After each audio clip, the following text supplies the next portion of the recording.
I started to shiver a little.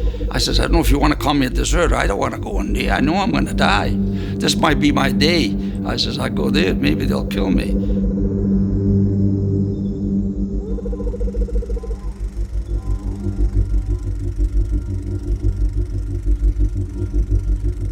The Germans begins its ruthless march of conquest and sets the stage for World War II. With little to stand in their way, the Nazi divisions roar across the Polish countryside. America prepares the armaments of war that an embattled world must have if democracy is to survive. United States forces move in to drive the Japanese from Attu. Now Allied bombers strike deep behind Nazi lines. Heroes, every one, men who abandon home and vocations that they may be ready to defend democracy if necessary. As news of the Second World War flooded the screens of American movie theaters, millions of young men like Andrew Puopolo and his closest friends were enticed to join the fight. We went to see Wake Island. And when we were seeing Wake Island, Amos Bosco and Jimmy Camarada the following day joined the Marine Corps. Now that left Frank, Johnny, and myself. Maybe 2 months later, Frank Arundella and Johnny Anastasi were drafted. Now, I said to myself, oh, here I am. I'm going to be left alone here. So I did go to the draft board. And I says, I'd like to volunteer to join the Marine Corps, providing I go to boot camp with Frank Arundella and Johnny Anastasi that were drafted. They says, that's easy. So there I was. I got into the Marine Corps with my two buddies. We went to boot camp together. While we were in boot camp, we had a Marine they called a chief, a specimen, a man. He was maybe 6'2", 6'3", 220 pounds, and he was in the boxing team. So naturally, he used to spar around. So this rebel came to me, he says, Andrew, you talked about your boxing exploits you had. Why don't you put the gloves on with the chief? I almost died. I said, there's a man like that. I says, I was maybe 100 at the time, maybe. I was 145 pounds, maybe. So finally, I couldn't talk myself out of it. So we boxed. While we were boxing, I says, the only way I got to keep away from this man is to stay low and hit him in the belly. So that's what I did. I hit him in the stomach, I hit him in the kidneys and all that. And then after a couple of rounds, I hear Sergeant Tosca, my drill instructor, Puopolo, I want you to report to me in the morning. He says, I make a suggestion. Can I make a suggestion that you go and join the Marine Corps boxing team? They said, if you join the team, you'll get liberty every weekend. In those days, you used to give liberty once a month. Now, I couldn't say no. And that's how I became a boxer in the Marine Corps. Pleased with the benefits the boxing team afforded him, Andrew then sought to alter his Marine Corps training to a more desirable specialty. I liked guns for some reason, because I fired every type of gun. So I requested transfer, and I went to school for armory, gunnery. And while I was doing this, they told us, they says, look, the top 5 of the class are going to become corporals. So we finished our course. I became a corporal. I says, my God, that was something, you know. And then they put me in a TBM outfit. That's a fighter plane. So I was transferred to the F-6F squadron, the 534 VMF squadron. So while I was in that outfit, my commanding officer got a group of us boys in his office, and he told us that we become sergeants. So I became a sergeant. Okay, I says, my God. And I was a sergeant for about a month and a half. And after that, they told us we're going to be going overseas. They started issuing liberty, and everybody got a liberty, and I stayed behind. I says, why must I stay behind? I says, I want to see my parents before I go overseas. I don't know if I'm coming back. So they said, well, we need a skeleton crew, and you was one of them chosen to stay behind. I didn't like that, naturally. So I did a dumb thing. I came home. I took an extra 48 hours of leave that I shouldn't take. When I come back, they picked me up and they put me in the brig. I said, Jesus, what did I do 48 hours? I didn't do anything. I figured they're going to reprimand me, hit me, just slap me in the wrist and say, look, you shouldn't be doing that. And they read off that I was unfit to be an NCO, and they cut me down to PFC. As fast as I made my stripes, that's as fast as they took them away from me. Though stripped of the rank of officer, Andrew remained with the 534th as they prepared to head out to sea, destined for the Pacific Theater to join the fight against Japan. Andrew was headed to the Mariana Islands to reclaim lands Japan had occupied since their devastating conquest of the Pacific 2.5 years earlier. As the Marines neared what was for many of them their first invasion, they could only hope for the best and prepare for the worst. The chaplain, he gave us absolution. We received our communion, and the next day we find ourselves circling Guam. And while we were invading Guam, I saw this ship circling. So they were bombing the hell out of the island. The bombing, the strafing, and our planes going there.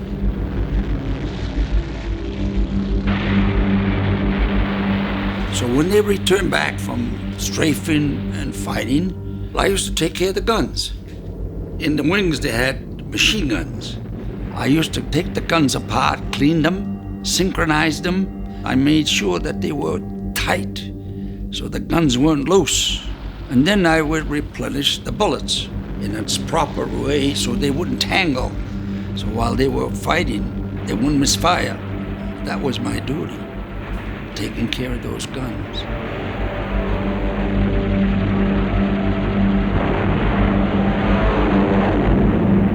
Eventually, they send the first echelon, the first groups to hit the island.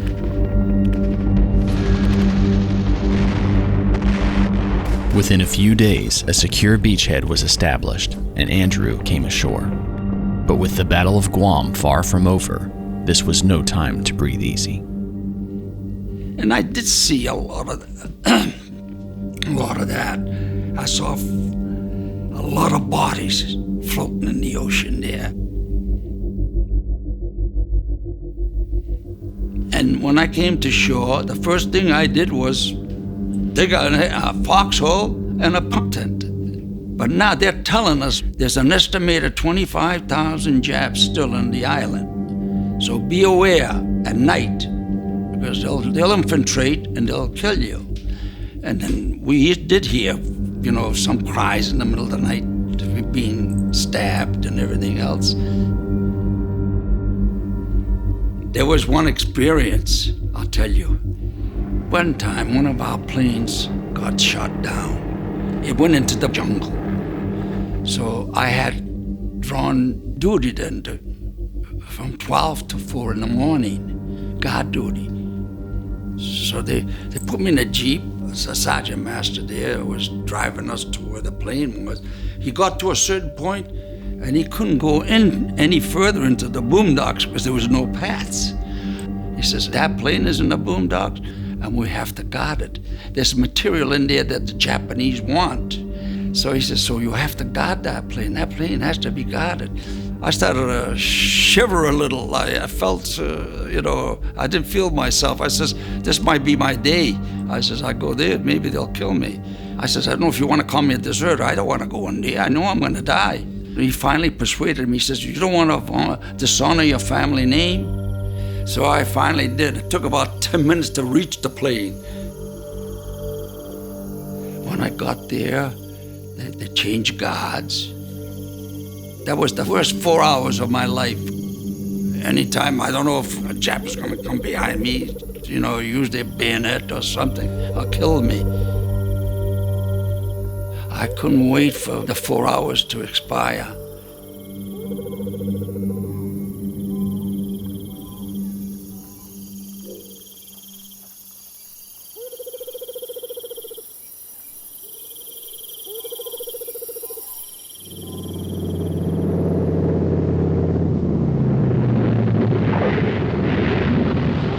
20 days after the battle began, the island of Guam was deemed secure and back in American hands.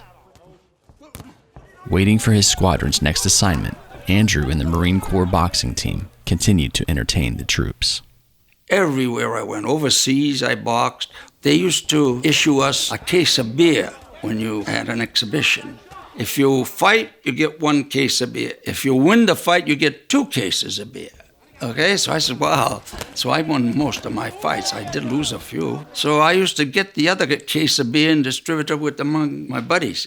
There wasn't not much beer on the island, so I was getting like something golden, gold. It was gold, really. But it wasn't long before Andrew was called back to battle. As the Allies reclaimed island after island in the Pacific Campaign, drawing ever closer to the Japanese mainland, their enemies only seemed to grow in resilience and desperation. The final 2 battles of the Pacific Theater would prove the most ferocious in the war against Japan. I participated in action against Iwo Jima. That was in 1945, February 1945.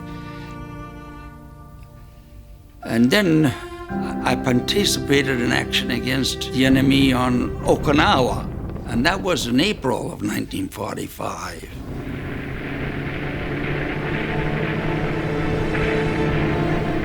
Planes, the Japanese planes, and they used to destroy, that's what I see, a lot of death, and ships being sunken by these kamikazes. I saw bodies all over the ocean. And on land, we saw bodies galore. Japanese and American troops. And there was so many. They used to dig trenches and just roll them in there like cattle. And then they used to cover those guy bodies, and that was the end of those bodies. I saw that too. After 3 months and over 160,000 American and Japanese casualties, the Battle of Okinawa was over, and the United States Armed Forces were on the doorstep of Japan.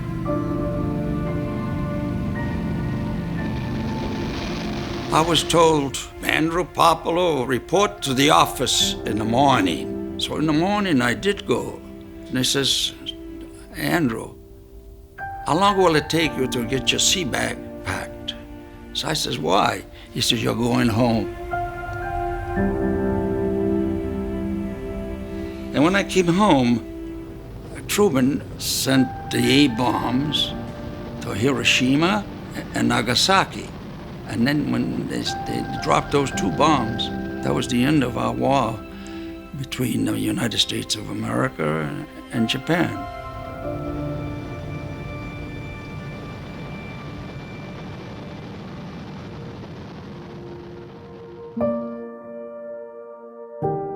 Following the war's end, Andrew returned to Boston, Massachusetts, where he was fortunate to see that his closest friends had come home safely. You all survived, we all survived. And then any time something came about, any gathering, we would be, the 5 of us would always be together. You know, after the war, that's when we start getting married. You know, so I went to at least 4 weddings right there. I understand?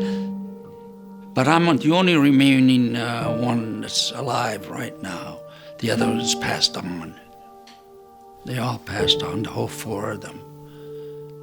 Dear, dear friends of mine. I want to really thank you for taking this time out to talk to me. I'm pleased what the Marine Corps did for me. It made a man of me, you know. It really did. And I was proud to fight for my country.